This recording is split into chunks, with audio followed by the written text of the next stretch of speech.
I'd like to immediately invite my friend and colleague, Professor Nicholas King, from the Bioethics Unit in the Department of Social Studies of Medicine, to come and introduce our first, our next speaker.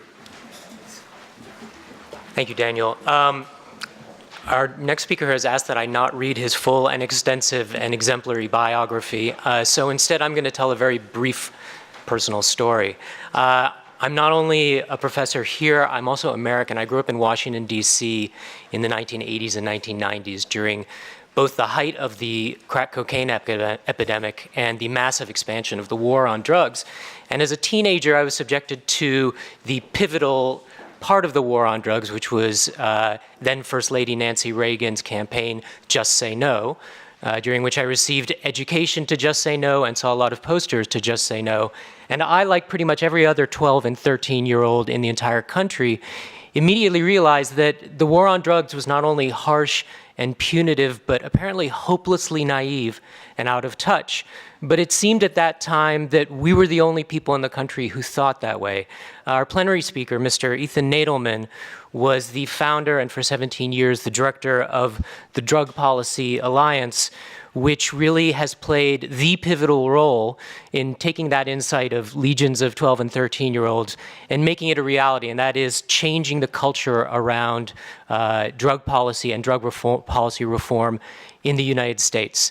And he's done many, many other things which I won't read in detail. And please allow me, help me in welcoming Mr. Ethan Nadelmann.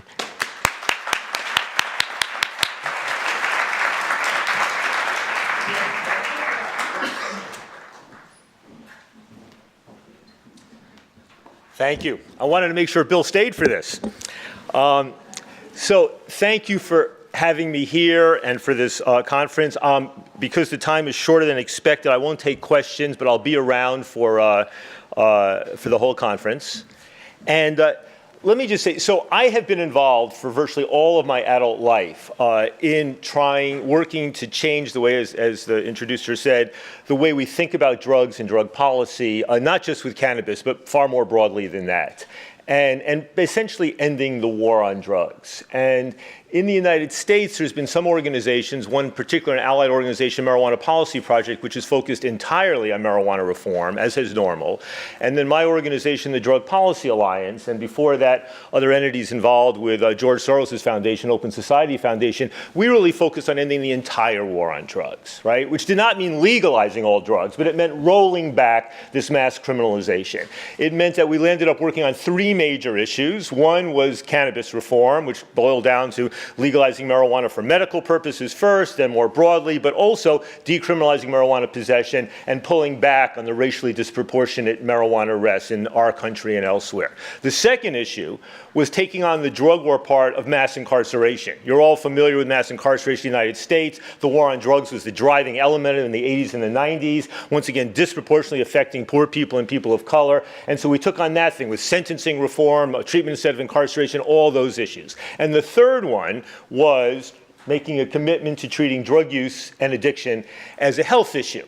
And that meant taking the lead on needle exchange programs and access to sterile syringes in the 90s to reduce the spread of HIV/AIDS. It meant taking the lead on overdose prevention, access to naloxone, 911 Good Samaritan laws with respect to the opioid crisis. It meant taking the lead on honest drug education, harm reduction models, sex education models of drug education. It meant introducing Americans to European approaches of dealing with this, and generally trying to move down the spectrum of drug control from a policy that relied overwhelmingly on criminalization and criminal justice systems down the spectrum towards elevating human rights, compassion, science, health, as much as possible, but stopping short at the point at which going any further in the direction of liberalization might risk dramatic increases in drug addiction and abuse. That basic notion of moving away from punitive approaches towards ones more grounded in science, compassion, health, and human rights. So that's been my life, but I have to say it's a particular pleasure to be speaking here at McGill right now. And the reason is this. I was born in New York City. I grew up in the New York suburbs. But I started college here at McGill. And I spent my first 2 years of college at McGill, 1975 to 77. Those were the years that René Lévesque and Parti Québécois first came to power. And the first time I ever got high was in 1975, right over at 3477A Hutchison between Sherbrooke and Milton in the student ghetto. And so, I mean, really, in some respects, I owe it all to that experience here at McGill 43 years ago. And I should be very frank as well. I have been a cannabis consumer, never really a daily consumer, but an occasional consumer for the last since that day in Hutchison Street, 43 years ago. And I will say that marijuana, cannabis, been very good to me. It has been a source of pleasure and insight. There may have been moments when it made me dumber, but I think other moments when it made me smarter and more health-felt, and it helped me enjoy life. The sensual dimensions of marijuana with food and music and sensual pleasures has always been something that's wonderful for me. Some of the ideas and insights, and I know large numbers of other people who have enjoyed marijuana in this way. And now as we shift from sort of smoking to vaping and also edibles, I'm finding the edibles profoundly enjoyable, right? Now at the same time, I know people very close to me, for whom marijuana has been a terrible drug. I know people who, when they can't do what I do, which is the occasional use, as soon as they start using, they become daily consumers, and then they go from evening consumers to afternoon into morning consumers. I know kids who've screwed up where they're waking and baking in the morning and going to school. I know people who get paranoid and people who get manic on marijuana. I mean, I've seen people and know people very dear to me for whom marijuana really is a bad drug. So while my experience is common for probably the majority of cannabis consumers, we also are aware of the fact to which it's not true of others, and not just young people. I'm also aware that the vast majority of people who started using cannabis young, who started using not just, I was 18, but others who did it when they were 17, 16, 15, 14, 13, you know what? They're fine today. I mean, many of them I know are fellow professors and business people and successful adults and kids and have children and grandchildren. And the vast majority of the kids who start using marijuana, at an age that I would consider inappropriate, are nonetheless okay. And the vast majority did not go on to try other illegal drugs. Remember the gateway theory? You don't hear much about it anymore. But, some did, and the vast majority of them did not get in trouble. And for those who did get in trouble, the question to ask is, couldn't we have stopped their marijuana use that would have prevented them from getting in trouble with cocaine or heroin? It's sometimes to ask the question, if marijuana had not existed, what might they have been doing instead? Which drugs that were more dangerous might have caused the problem? So I'm aware and care deeply about the issue around kids and youth, but also let's keep this stuff in perspective, right? When we hear all the stuff about the dangers to the adolescent brain, I'm paying attention. I'm looking at that research. I notice when the U.S. National Institute on Drug Abuse comes up with a study showing danger, they blast it out all over the media globally. When they come up with 3 or 4 studies that say, we're not seeing that much, shh. Don't get the PR machine behind this. When they show that heavy cannabis use when you're a youth, but if you stop using when you get older, no effect on the brain or IQ. Or conversely, if you don't smoke when you're younger, but then you do when you're older, no effect. It's mostly those kids who start smoking heavily when they're younger and keep smoking heavily when they're older, where you may see brain. But it means putting this stuff in perspective. And by the way, as we begin to struggle with these issues now around tobacco and especially nicotine and the vaping of nicotine, and this is a big issue in the U.S. right now, right? Once again, we're hearing the adolescent brain stuff come up, but let's just keep this in perspective. Let's have a reality check. Let's remember that, hundreds of millions of people smoked cigarettes when they were too young, and cigarettes is a terrible, terrible, deadly addictive drug. But when we look at the effect on the brain, are we seeing in the whole cohort of the population, the older population, that all that smoking of cigarettes starting as teenagers has had some major brain damaging effect on the older population? I'm not so sure.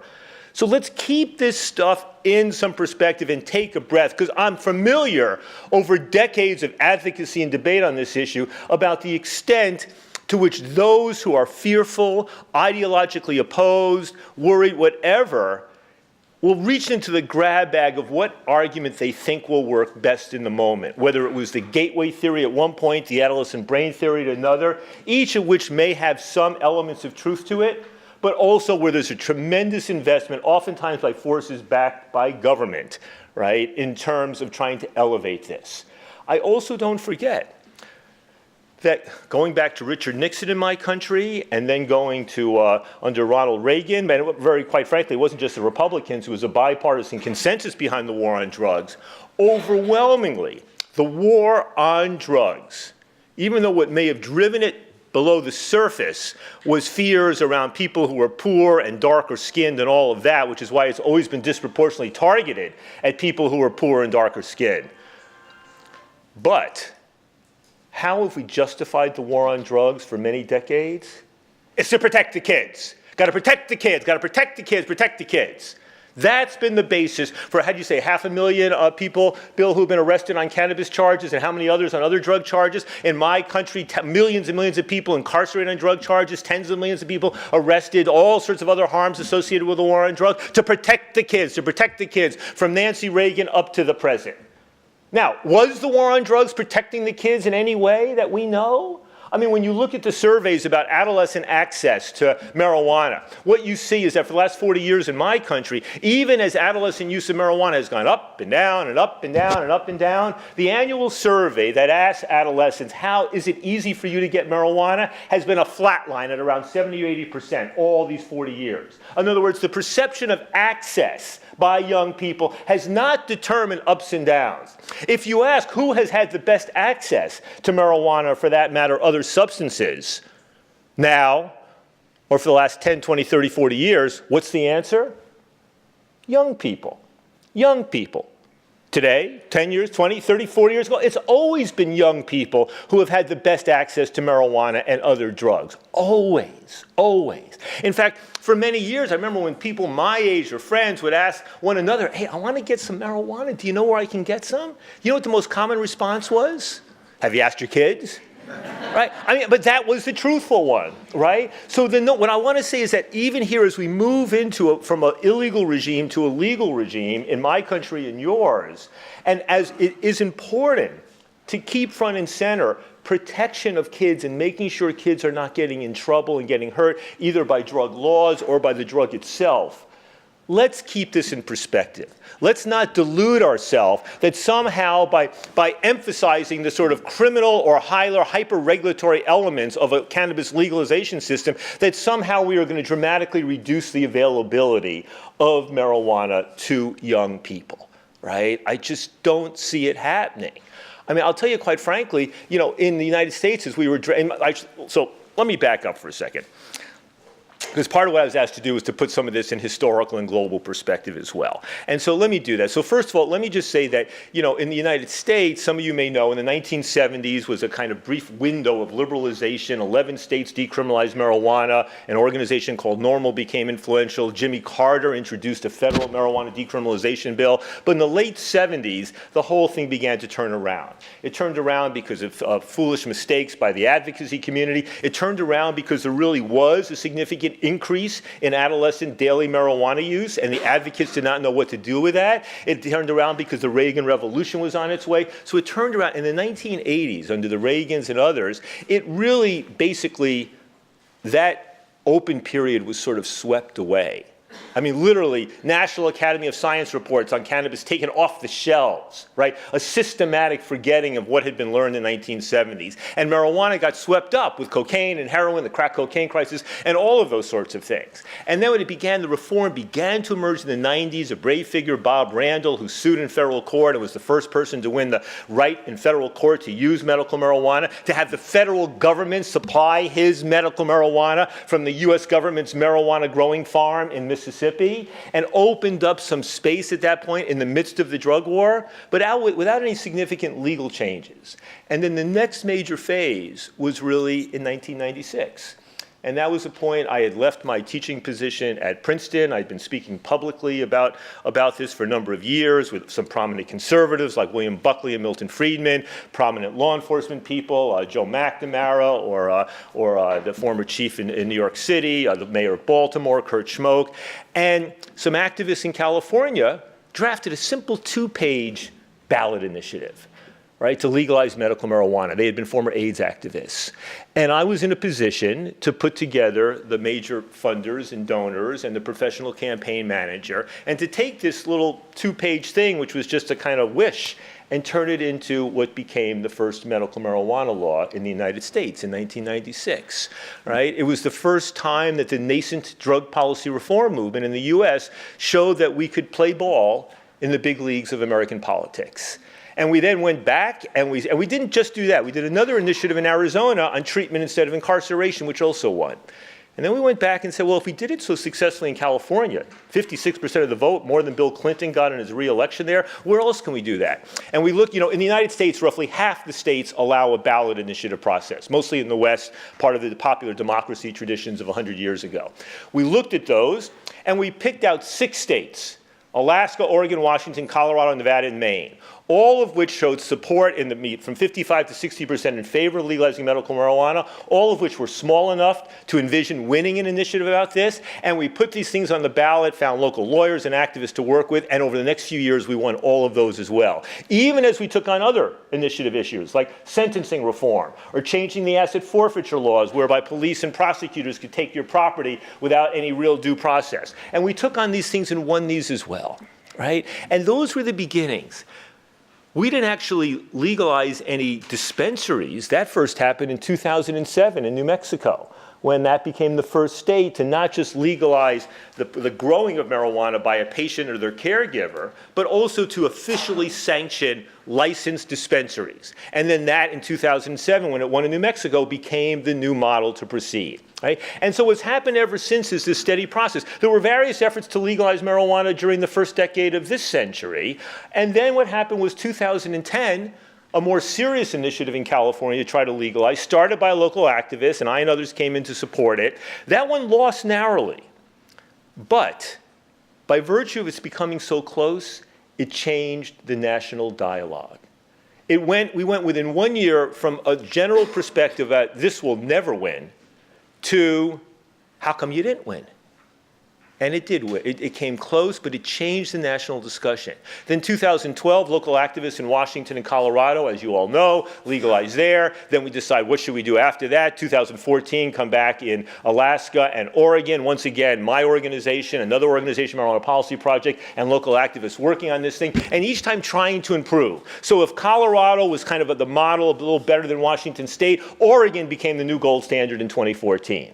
And then we came back in 2016 with other states, with Nevada, Arizona, which lost, but Nevada, Maine, Massachusetts, and California. And what I would say, and Bill, I would say this to you here, that because you made a lot of mention of Colorado and Washington, but it is pivotally important to understand what California is about. Because California's ballot initiative is a breakthrough initiative. It is the first significant legalization initiative or law that is firmly grounded in the values of social justice. My colleague Tamar Todd, who based in our legal affairs, I say our, I'm no longer running the organization, but Drug Policy Alliance's office, who has been the key drafter or co-drafter of almost all the marijuana legislation in the United States, right? And by the way, and probably should have been consulted more by the Canadians, or should still be consulted by the Canadians. She did consultations with hundreds of stakeholders all around the state, and with leading experts and tax experts and all of this sort of thing around the country. She's also advised on initiatives and laws from Uruguay to Colombia to Australia to you name it, right? I mean, leading expertise, right? But this thing is grounded. When the issue comes up about expungement that Bill was trying to address before, about you have 500,000 people with a marijuana record right now, out of 38 million people total population, 1 in every 70 Canadians has a cannabis conviction? Really? And expungement? Don't wait. This is not something, if it's possible to move forward, we were able to put this into the law and move forward. And now, the thing, for those of us who got involved in cannabis reform, not for the money, but because we cared about personal freedom and social justice and public health and all of that, the thing that brings us to tears is not watching the new stores open up. Okay, that's nice that we have a legal store instead of an illegal store, right? What brings us to tears is reading the stories about people getting their records expunged. It's raising money from people in the cannabis industry to have expungement fairs so that the people who need to get legal assistance to do that can get their records expunged, whether or not they have other convictions or not, but still to expunge that cannabis conviction. Remember, for many people who had other convictions, it was the cannabis conviction that tripped them up and got them caught in the snares of the criminal justice system. There is no reason to wait on removing that conviction. And part of this comes down to a moral issue. Right? I come from a moral perspective on this stuff, right? And in this sense. Today, when we look at the laws that treated homosexuals, gay people, as less than equal, Well, we know that on some level those were moral laws because they were done by a democratic majority, and morally we should respect the will of the majority.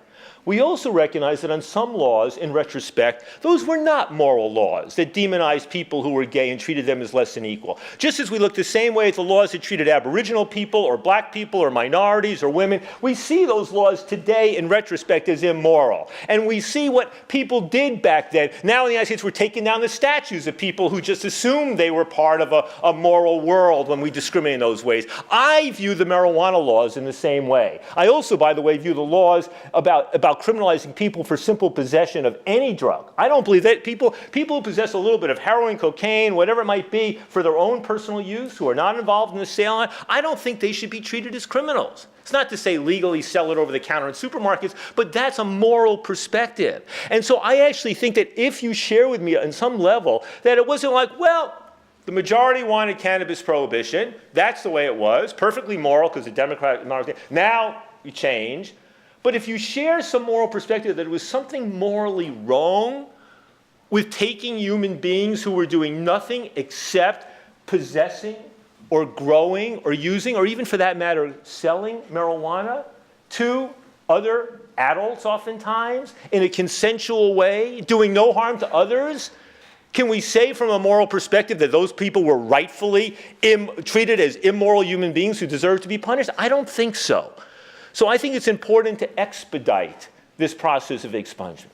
Now, let me say something else. I've talked about the US, but you in Canada have played a really important role in this. I have to say there was a period in the early 2000s when we kind of held up the Canadians as sort of leaders, and then you got Stephen Harper and it all went backward for a decade, and now things are changing again. But you go back, Justice Ledesma and the Ledesma Commission in Canada, at the same time that we had our Schaefer Commission in the United States, played a pivotal role. The professor here in Quebec, in Montreal, Marie-André Bertrand, was a key leader in this area for an important time. The professors, Patricia Erickson in Toronto, and Neil Boyd in Vancouver, Barry Beyerstein and Bruce Alexander, Eric Singal, these were leading academic figures providing the good research in the early years on behalf of policy which was not politically acceptable. I was so honored to know your Quebecois conservative senator, Pierre-Claude Nolan.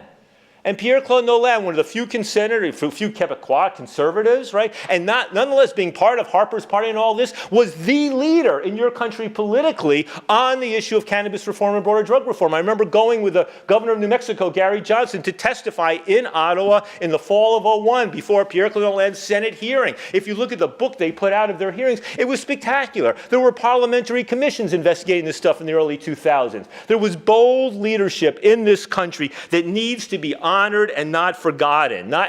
Nobody should ever assume when people start to rewrite history and say it's because of an emerging industry that we're getting this legalized or whatever. There was a whole history that made it possible for Justin Trudeau to look at the polling and to look inside and to say, this is the right thing to do. So the time must come for Canada to honor those pioneers. We in the United States have honored your pioneers. It would be nice to see Canada do so as well. Now, some other issues here. Am I going too fast, or is this okay? Look, first of all, when it comes to the issue of doing cannabis reform right, and this will also go, and Bill, just one other little corrective, because we wrote these laws. Revenue enhancement was not the #1 objective of the tax policies in these things. There was an incredible amount of sophisticated thinking, including consultations with the former tax experts, the Senate Finance Committee. It was all about achieving a balanced policy. It was about achieving what might be called a harmfulness tax, a tax that would be high enough to discourage adolescent consumption and things like that, yet at the same time low enough so that you could begin to undercut the black market. A tax that was too high would basically allow the black market to continue to flourish. A tax that was too low would put marijuana at competitive pricing in a way, marijuana is already remarkably inexpensive, that would seem unreasonable, right? To look at the types of tax collection, where you collect the tax. Was it collected at the grower or the dispensary, or the producer manufacturer? Was it an excise tax or whatever? These were all questions that had to do with how easy is it able to collect the tax, right? How much is, where is the ways that you can most minimize tax evasion? All of these things were part of it. And when it came to dedicating tax revenue, which I don't think, I hear that there's a commitment by the government here to, as Bill was saying, to put the tax revenue toward good purposes and treatment. But the fact of the matter is what we did is we wrote into the law that tax revenue had to be dedicated for certain purposes. In Colorado, we wrote into the law that some of this had to be used for school construction. Now, we did that because we knew it would be appealing to swing voters in the middle, but also because it was the right thing to do. In Oregon, we wrote into the law where revenue needed to be, right? It was specifically oftentimes to protect kids. And in California, we specifically wrote in that 60% of the revenue, the tax revenue, which will soon be estimated at $1 billion a year, had to be focused on kids and kids in need. We wrote in that up to 5% of the revenue specifically had to go to help those communities that were harmed by the war on drugs. So the model that Bill mentioned about, how you legalize gambling and you tax the casinos and you dedicate the tax on casinos or gambling specifically to help people who have gambling addiction, that model already exists in the US. And we've done it in different ways in different states, and it's going to emerge in different ways in other states to come, but it is the right model. It is the right thing to do. It's understand that whether marijuana is legal or illegal, there are going to be harms associated with it. And when it's illegal, you have the harms that Bill mentioned, which are the ones of adulterated marijuana and having to buy it from criminals in dangerous situations, and of course the risk of being arrested, and the stuff that you don't know potency, you don't know purity, all of that stuff. But the risks of legalization are a dynamic legal industry able to hire fancy lobbyists to influence government, able to advertise in the ways that they can get away with, able to do what all other legal industries do, and where ultimately the bottom line and what they call their obligation to their shareholders becomes dominant. There is the risk of marijuana moving in bad directions. I don't want to ever see marijuana and tobacco being merged into one product. I mean, lots of people like to combine it that way. I remember when I was living in Europe and, the people would insist they had hash, and even it happened here in Montreal, because when I was in school at McGill in the 70s, it was mostly hash that we had, not marijuana. It was very weird. Marijuana is right over the border in the US, but for some reason, most of what people had here was hash. And a lot of people were just smoking in tobacco, which I didn't like, right? So lots of people do it, but hopefully these products will never be marketed together. Hopefully alcohol and tobacco, and by market I mean combined together in one package, right? So we need to make sure that as this industry emerges, that we're being thoughtful about it.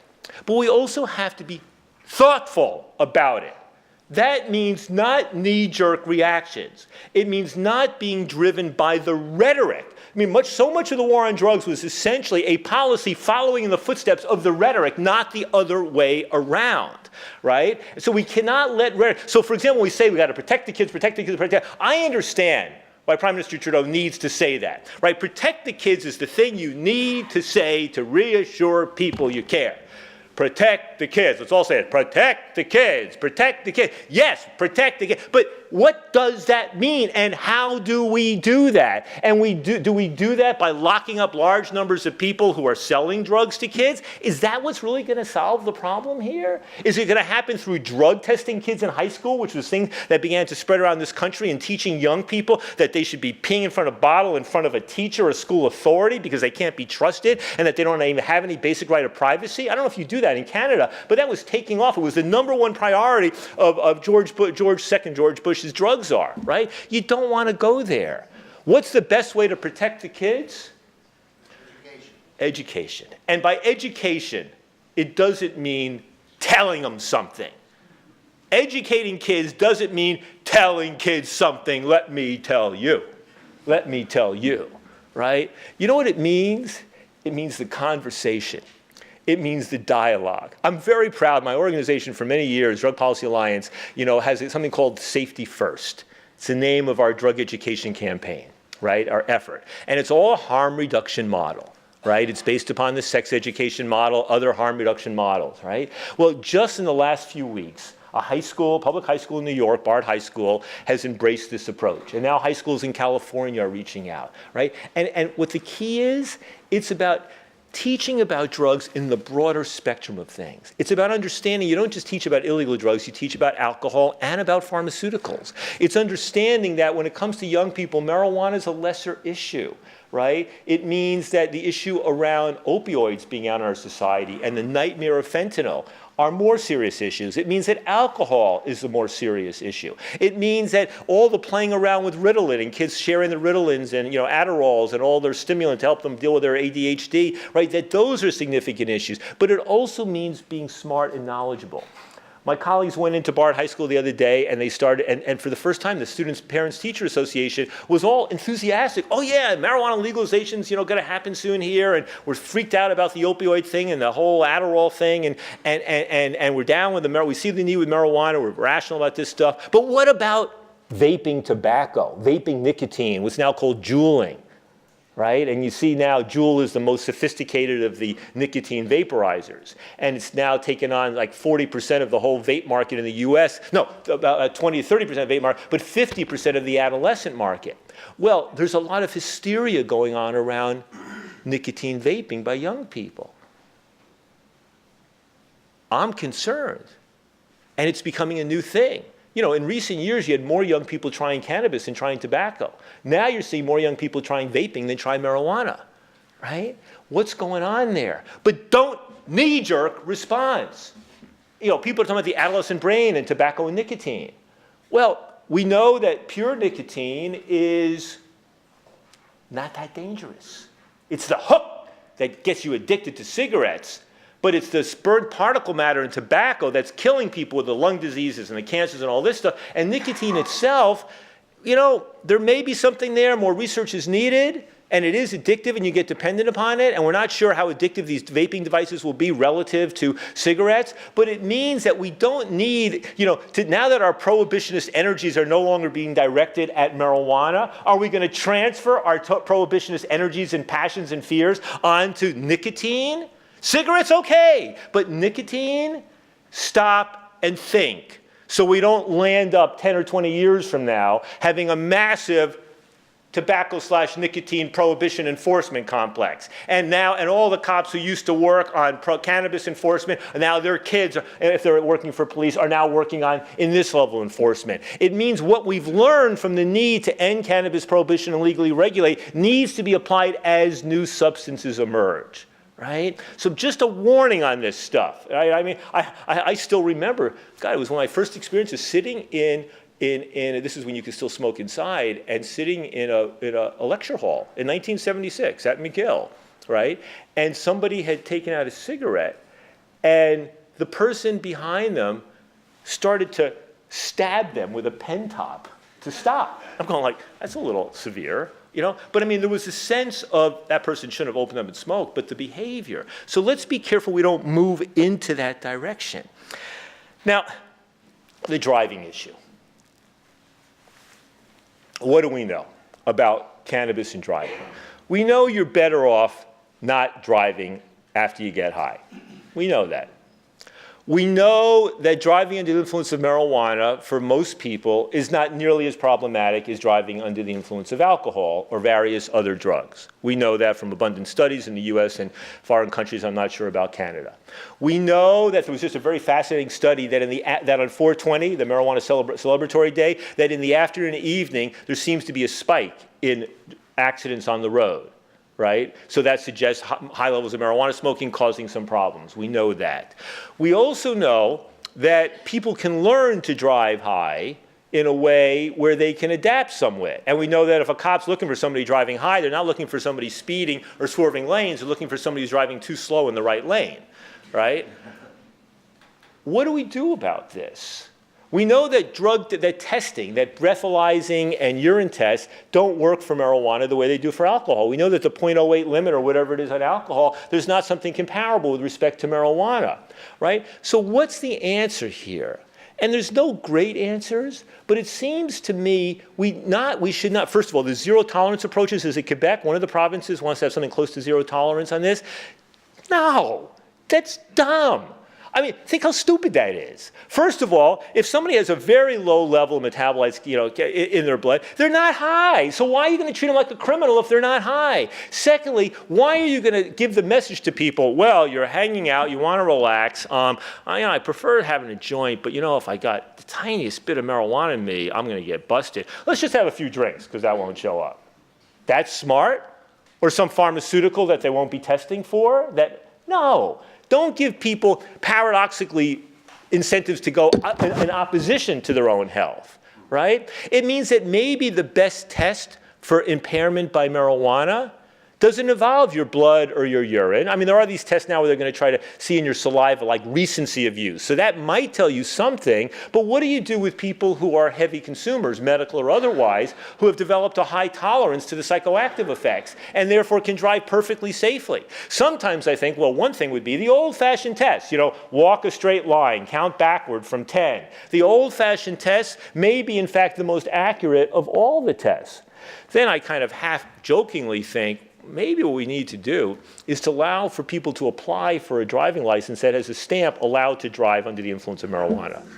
Like to take the driving test after they smoke a joint, right? And then show that they can drive as well as anybody else. And if you can't, you don't, right? The biggest fear for me is the first time somebody drives when they're high, that's when I'm most worried. But I know people, who have driven hundreds of thousands of miles high, and they've never had an accident in their lives. And in fact, I'm fine driving with them in the passenger seat, right? But just being real about this, right? Alcohol is a real problem. The other proposal, a fellow named Mark Kleiman had suggested this, was maybe having a policy of zero tolerance for alcohol if you have marijuana in your system. Because we know that combining marijuana and alcohol is the thing that really elevates the risk, right? Alcohol distorts driving and perception. Marijuana is an enhancer, right? It enhances things for better and for worse, right? So maybe that's the answer. But it means don't let the rhetoric drive the policy when it comes to this very important issue, because the fact of the matter is millions of Canadians have driven under the influence of marijuana, and millions of Canadians are going to continue to drive under the influence of marijuana, right? It's going to happen.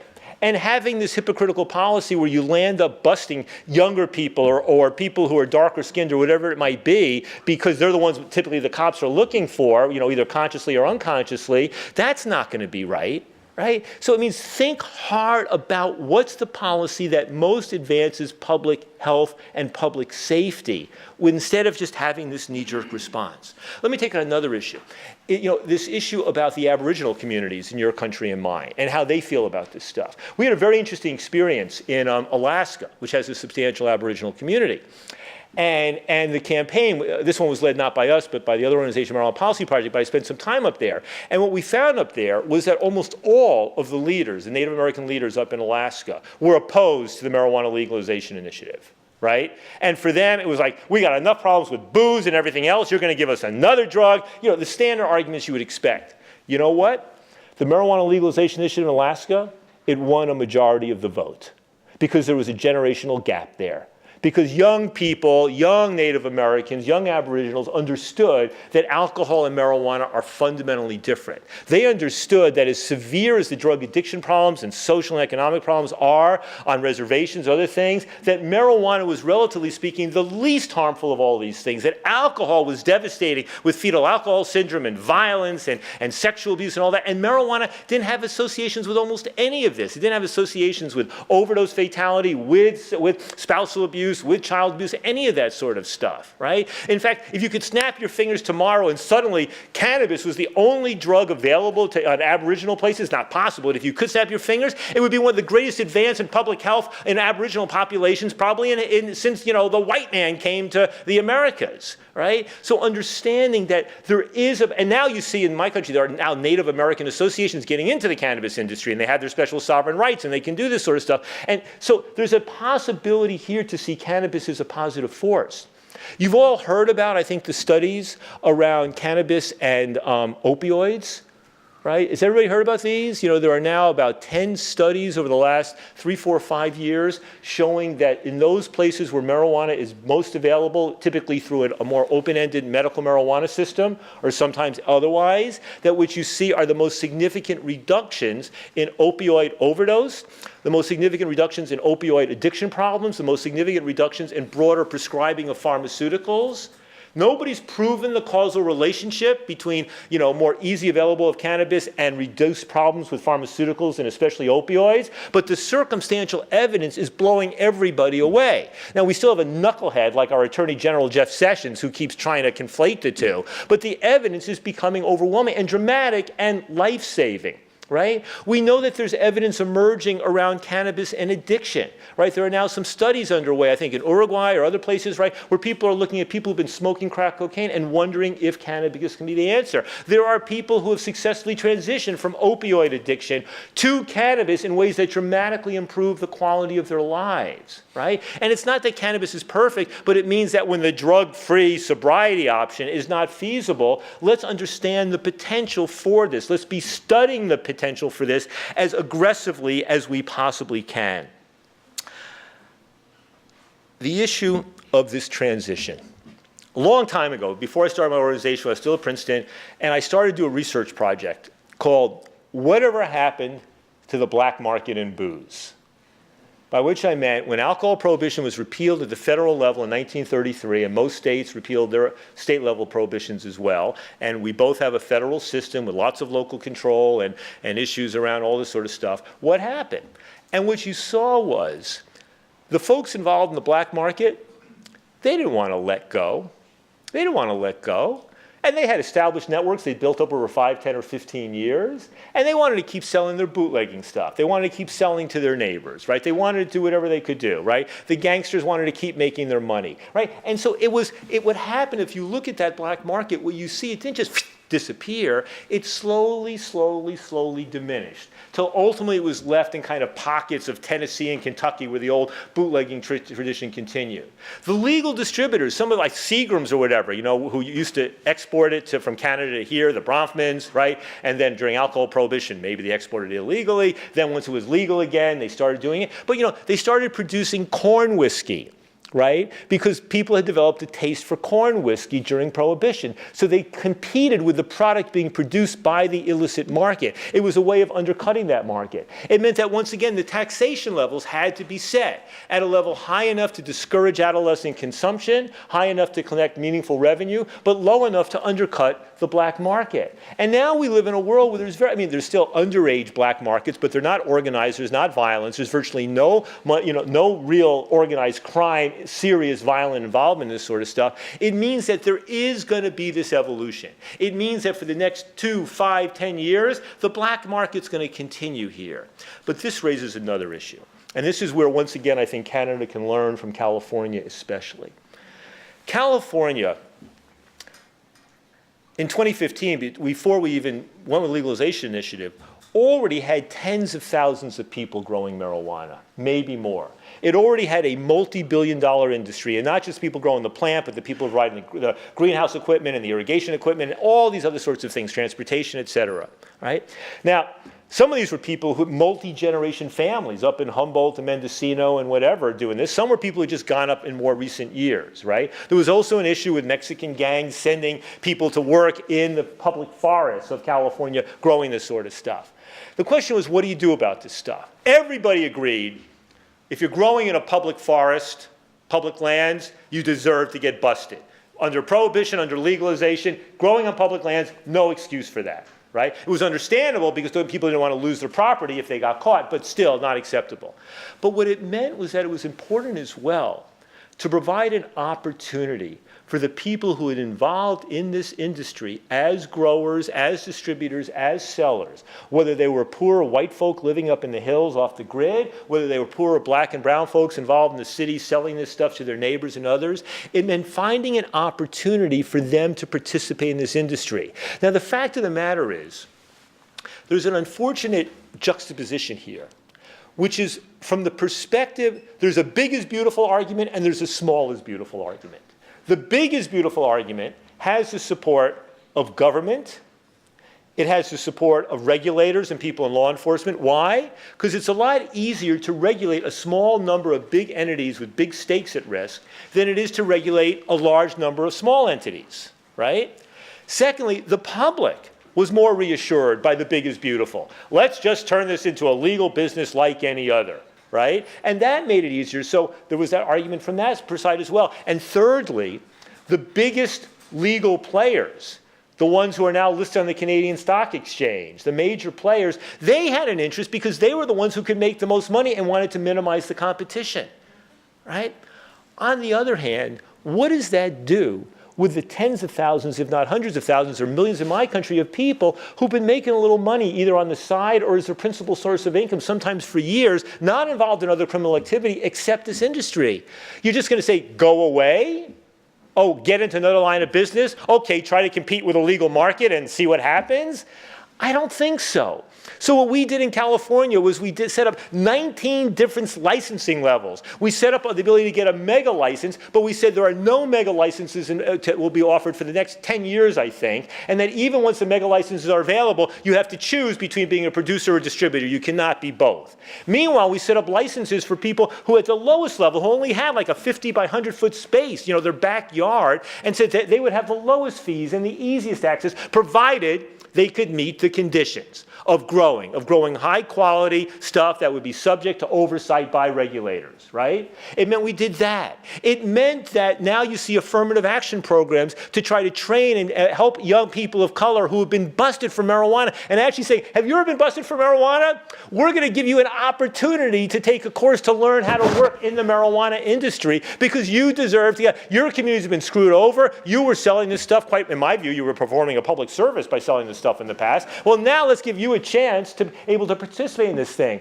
I come from the small is beautiful world. I've never seen myself as fighting for the Marlboroization or Budweiserization or Molsonization in Canada, I guess, of the marijuana markets, right? But that's the notion that we go in the other direction, that we think about the vineyard model, what they call the canna-yard model, cannabis vineyard canna-yard model, the microbrewery model. That should be an objective of public policy, right? To try to bring in as many people as possible to try to diversify this industry as much as we possibly can.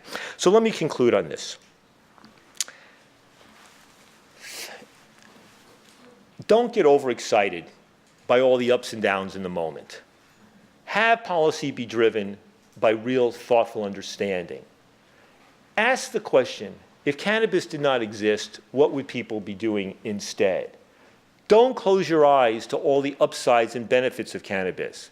I was pleasantly surprised that as we legalized in Colorado, Washington, other states, that adolescent marijuana use by and large did not go up. And some studies showed blips up, others showed blips down. We know where the growing market for marijuana is, right? Who is the huge growth market for marijuana? It's people in their 40s, 50s, 60s, 70s, 80s, and 90s, right? It's people who go, you know, I think I prefer this to that sleeping pill. I think I prefer it to having that drink or two when I come home at night. You know, it helps with my aches and pains. You know, my parents got Parkinson's, or my friend has MS, or I have restless leg syndrome, and it helps with that. You know, the fact marijuana, you know, is it medicinal or recreational? Wrong question. Medicinal or recreational exists along a spectrum. What is Viagra, by the way? Is that medicinal or recreational, right? I mean, but that's what cannabis is. The whole spectrum, from the joys of getting high to taking away, to using it instead of something else which may not be as healthy for you, right? So let's understand that marijuana, while it can be profoundly problematic for many people, the great majority are going to be benefiting it, and I bet that Bill Blair, before he dies, is going to use marijuana. He's not here anymore, but I'm betting on it because he's going to find that when he's dealing with those aches and pains, maybe it'll be arthritis, maybe it'll be something else, and people will say, Bill, after all these years, give it a try, because tons of people are finding that with their parents and grandparents that, oh my God, this stuff works. And not just the CBD oils you rub on your shoulder, your arthritis, but even the oral stuff and even the stuff that can be psychoactive. But it means that more broadly, when we think about Look, human beings and psychoactive substances, both plants, chemicals, have been together forever and ever and ever. There has more or less never been a drug-free society in human history, except some of the Aboriginal societies in northern areas where they just didn't grow, right? But by and large, it's always been the case. We've always had to work out and manage these relationships. And we also know it's not just between us human beings here and those plants and chemicals out there. We know that those plants and chemicals, the psychoactive ones, are also in here. We know, it's the endorphins, it's the opioid receptors, it's the cannabinoid receptors, it's all the other things that exist in here, right? The fact of the matter is we're essentially managing a relationship between the plants and chemicals out there and the chemicals in here, mediated by our mind up here, and by whatever happens genetically with us and culturally with us and all this sort of stuff. It means that cannabis is just one piece of this broader question of alcohol and tobacco and the growing number of pharmaceuticals and the psychedelics.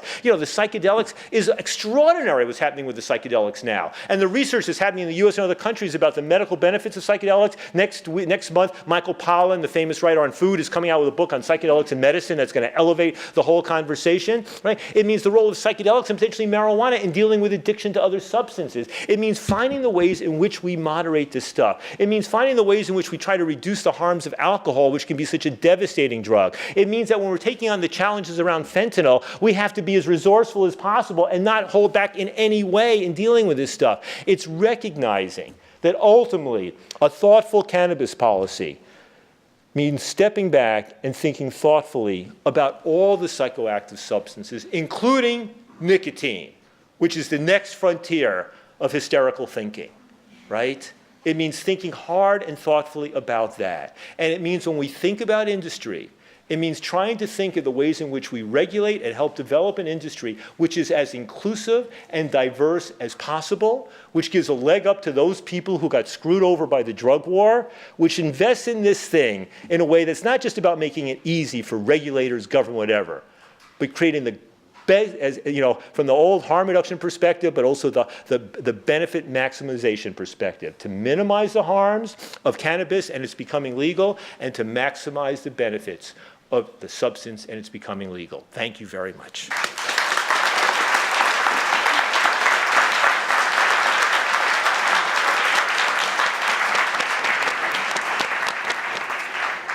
Thank you very much, Ethan, for that very invigorating and thought-provoking talk. We're now going to have a break before our first panel discussion starts on the health issues surrounding the legalization of marijuana. I'm a professor here at the Faculty of Law, and one of the questions that I have never had answered to my satisfaction is why, when they built this new building some decades ago, they didn't include what seems to be a necessity, but for everybody except lawyers, which is sufficient washrooms. And I have never been given a satisfactory answer. But we do have a lot of people here, so washrooms are an issue. There's some washrooms through the atrium, which you came in at and registered at, but there are also, pro tip, through the back door of the faculty, across the little plaza, there is the Stewart Biology Building. Biologists understand that humans need washrooms, and there are more washrooms over there. The other thing I will say is that this being a law faculty on April 26th, there are exams in session. A lot of anxious law students are taking exams, some of them just across the way in the room over there. So please don't, as you get your coffee, don't stay sort of in the area immediately outside the room. Go to the atrium, think of our students who are passing their exams, and see you back here in about 15 minutes.